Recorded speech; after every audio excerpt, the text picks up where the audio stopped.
In fact, if it wasn't for what happened in Manchester, the state of Israel would not have existed. So it also played a very important part. The ultra-Orthodox community in Manchester, which is roughly situated out in Chorlton Park, sees itself with some justification as the successor of the communities which were decimated in Russia and Poland by the Holocaust. So it is it's not just a marginal, tiny community, it is probably the most important Jewish community in Western Europe. So we're going to talk about its origins, and afterwards we're going to give you the possibility, Bernard's going to come in a moment, of a tour of the Jewish area of Manchester, perhaps starting down at Victoria Station and moving up Cheetham Hill Road, and ending up at a cafe in Leicester Road, where you can sit on a little balcony with a nice coffee and cake, and you can kind of watch the Jewish community passing by. Almost every element of the Jewish community will be seen on Leicester Road. This actually is a picture from a saucer, which actually Bernard and I bought in a charity shop in Tisbury just last week. Why it's there is because it was a saucer celebrating the Empire exhibition in Wembley in 1924. Why that's there is because when that exhibition was taking place, children on the streets of Gorton composed a song. And here are the words. Why do you want to go to Wembley? What do you want to go to Wembley for? Walk up Ancoats Lane and you're in Italy Grand. Walk up Golden Road and you're in Old Ireland. China and Japan's in Upper Brook Street. In Greengate, you're in Alabama. If you want to travel still, Palestine's in Cheetham Hill. So what do you want to go to Wembley for? Which I think is a really lovely song, and really kind of embraces the idea of Manchester as a kind of multicultural city with these various communities, ending up with Palestine's on Cheetham Hill, and it's Palestine on Cheetham Hill that we're going to look at. Incidentally, in Greengate, you're in Alabama, the first black community in Manchester was situated in the Greengate area of Salford, also kind of an important part of history. Here we have a painting which I actually saw in a Bristol art gallery, and it's a painting of the taking of the King's Shilling. That is a recruitment drive, right? Trying to recruit soldiers for the British Army, and you can see, it dates from about 1810. But the little point on it that I want to point out is where Bernard is just showing you with a little red marker, on the corner of the wall, looking on, is a man dressed in traditional Jewish clothes. He has his tray on the wall, and clearly what he's doing is selling jewellery to the ladies who have happened to come along to this event, the taking of the King's Shilling. And I want to emphasise the role of the Jewish hawker, the Jewish peddler. You probably know that in 1290, King Edward I expelled all Jewish people from the realm, motivated largely by the fear of native merchants and the competition they were receiving from their Jewish peers. There was a whole long period, that is, when there were no Jewish people officially in this country. There may have been those who hid their identities and who worshipped in secret, but officially and openly, Jewish people were expelled. And they did not return until the middle of the 17th century, approximately 1656, when Oliver Cromwell opened the doors for their return. And he did it really for the very opposite reason of Edward. Whereas Edward had been kind of worried about Jewish mercantile and commercial competition, that's exactly what Oliver Cromwell wanted in order to build up the nation of England. So he allowed the Jews back. There were also religious motives, very complicated ones, but essentially I think this was kind of an economic move. The first to return from Holland were financiers, bankers, and merchants, and most of them naturally militated towards London, towards the city, which was a natural place for their kind of occupations. They were followed, however, by poorer Jews from Germany and Poland, who first of all arrived in London, and who subsequently decided, or many of them decided, to move into the provinces as peddlers and hawkers. This seemed to them to be the kind of the most the easiest and most effective way of earning a living in a country which was still somewhat anti-Semitic. And so what they did was take their stock, which was usually things like cheap jewellery, pens and pencils and other stationery, straw hats, optical lenses, and anything else that was easily saleable and which could be easily carried.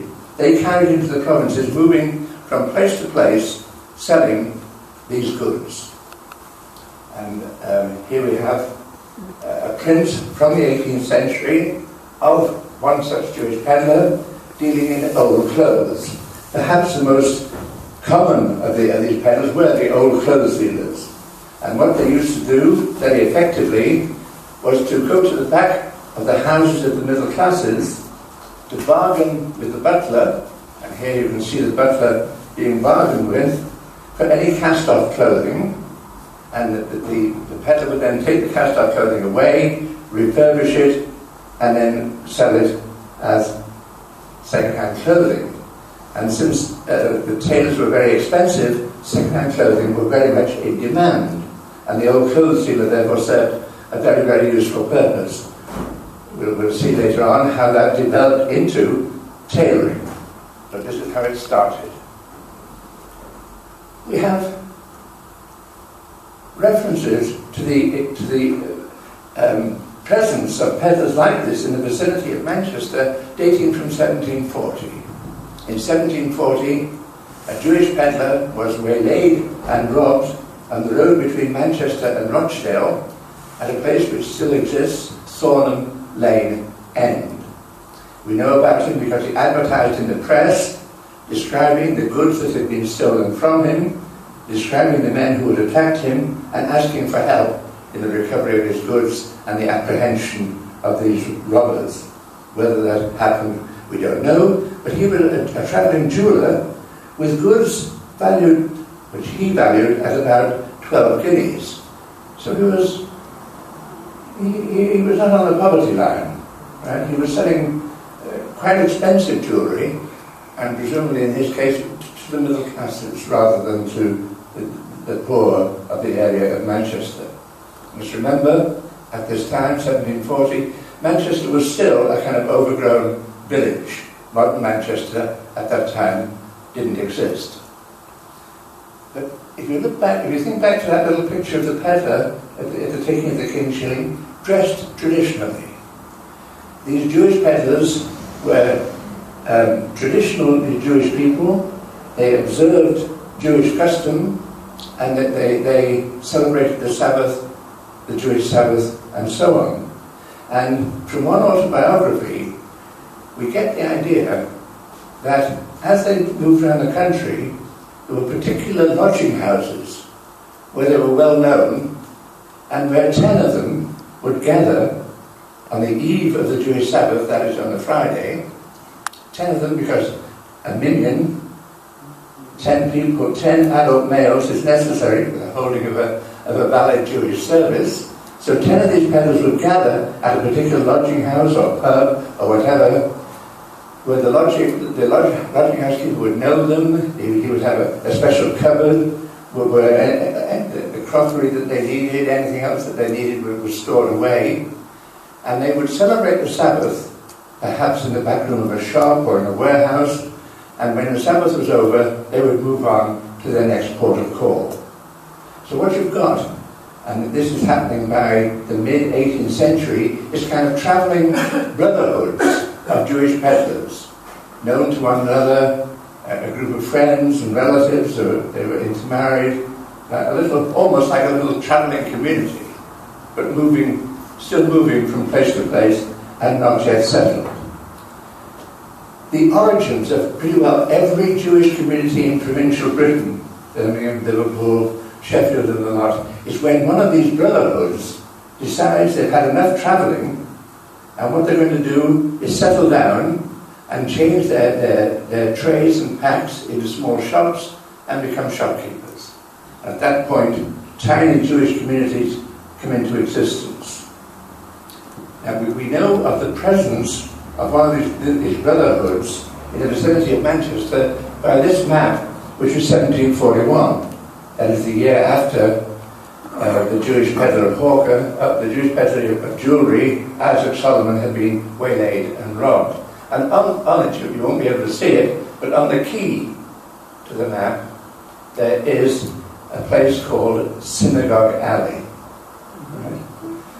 Now, there was no synagogue in Manchester, so what meaning can we place on Synagogue Alley?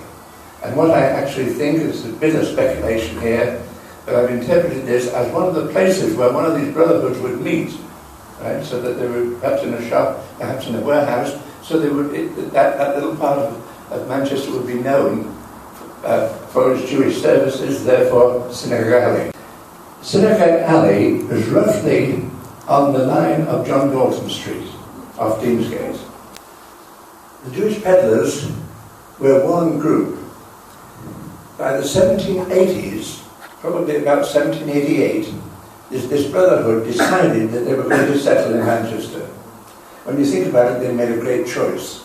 They were going to become shopkeepers in what was then the most rapidly growing city in Western Europe. Yeah? How lucky can you get? How lucky or how clever can you be to choose that sort of place?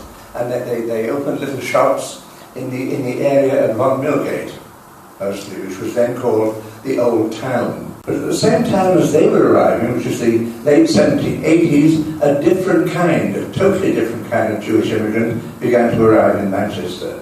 And these were Jewish merchants from Germany and Holland who were at the receiving end of Manchester's textile trade.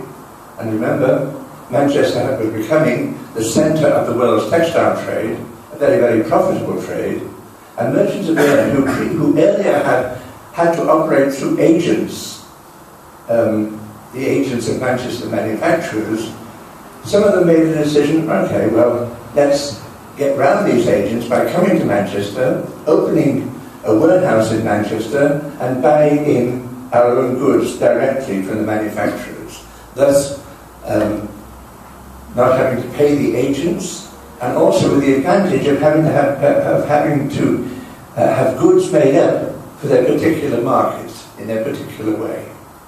And one of the first merchants who had this idea was a man whose surname is known to all of you, N.M. Rothschild, Nathan Mayer Rothschild of Frankfurt, who arrived in Manchester in 1799, opened a warehouse in Moses Street, and took a house in Ardwick.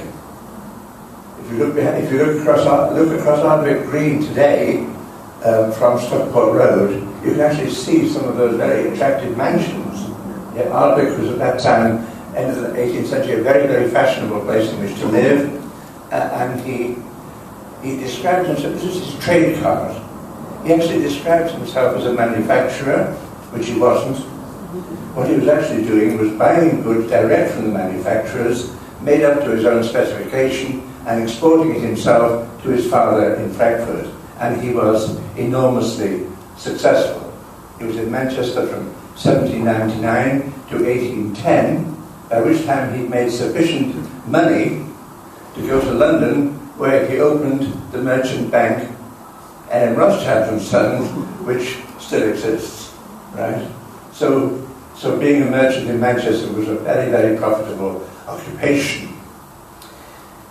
This particular trade card is interesting also because I acquired it when I was looking for any information about this little brotherhood of hawkers, who were led by two brothers called Lemon and Nathan Jacob. I know that they were from Bavaria, but I knew very little about them. And I advertised in the press, anybody with information, and somebody came forward, I couldn't say, unbelievably, who was their descendant, right?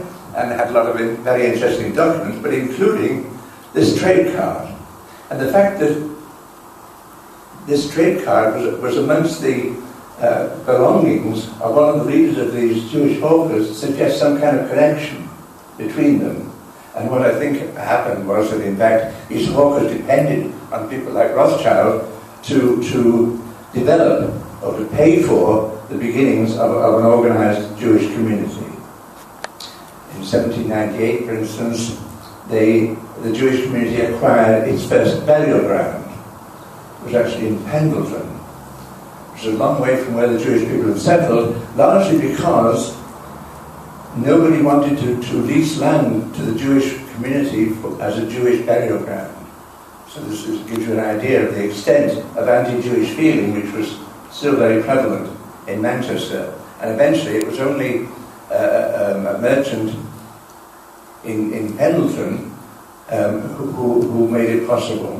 And what he did, he was connected with the church in Pendleton. He allowed the Jewish people to use just a corner of a Christian cemetery to have it walled and used as a Jewish burial ground. It's still there. About the same time, the Jewish community rented premises just off Withy Grove for use as a synagogue. Well, for use as a synagogue, they used the room for Jewish services. It was a little lane just running off Withy Grove.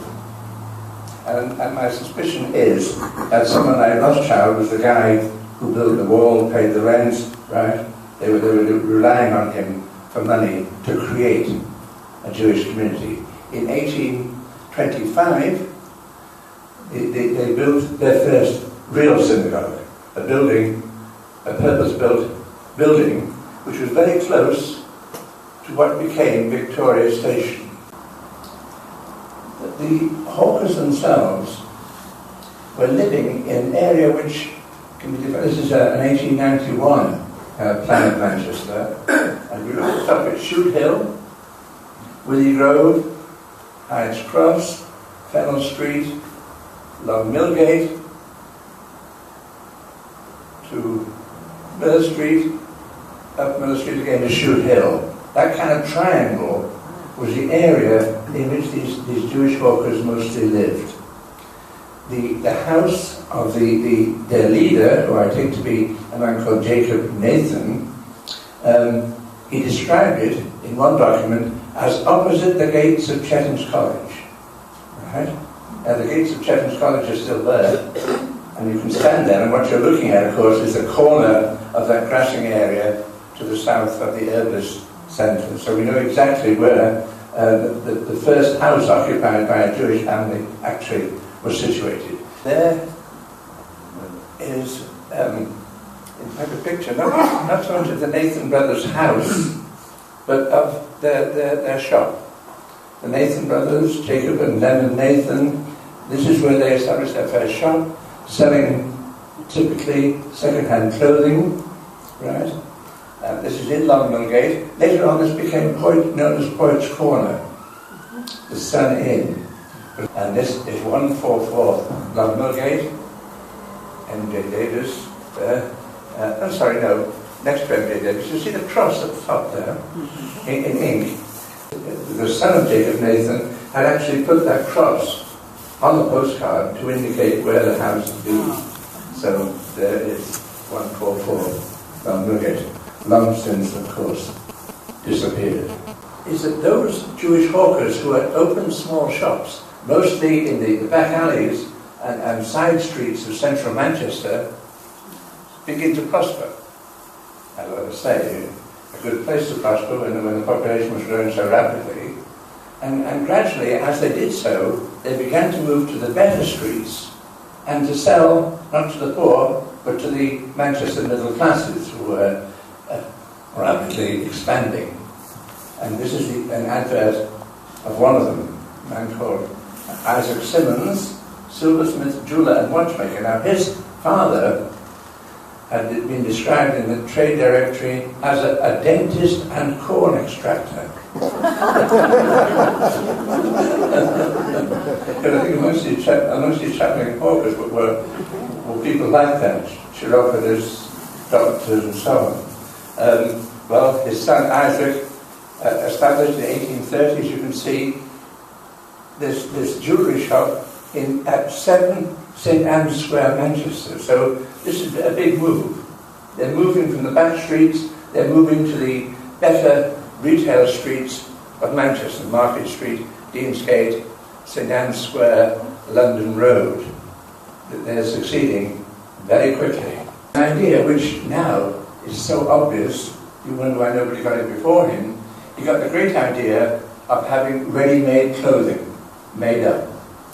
What he did simply was give out cloth to the poorer families of Manchester, have suits made up to his specifications, and he became the first dealer in ready-made clothing, certainly in Manchester, possibly in Britain, possibly in the world.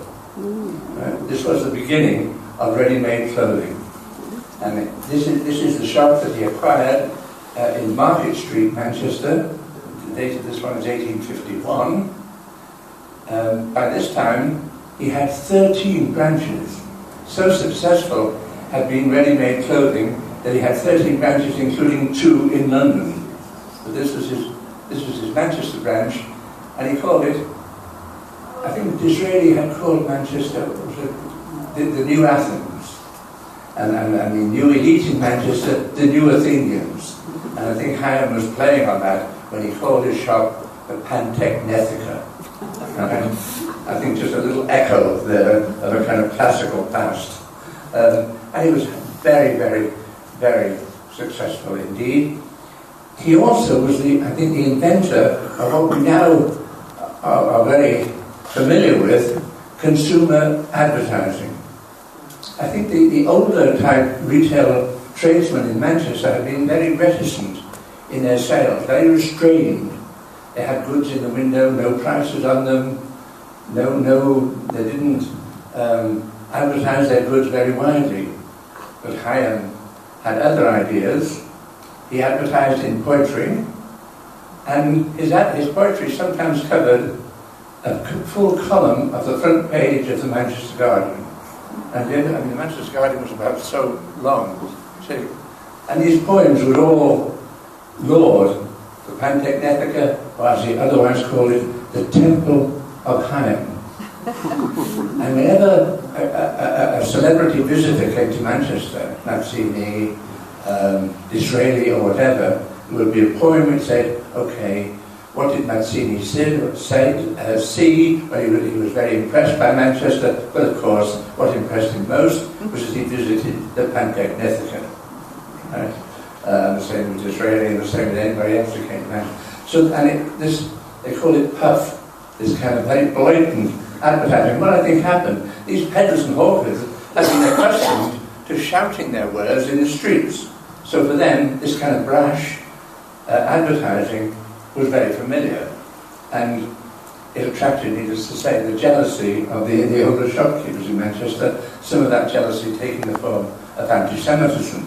And really he kind of typifies, or not typifies, but he's the kind of the upper echelon of those ex-hawkers who do very, very well, very, very quickly. And as they were doing well, of course, they also wanted to show their status by living in some better place than the centre of Manchester.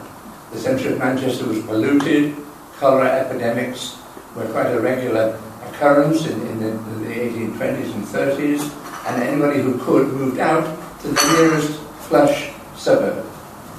And the suburb chosen, almost by accident, by these early Jewish shopkeepers like Benjamin Hyam was North Manchester, particularly the area of Cheetham Hill.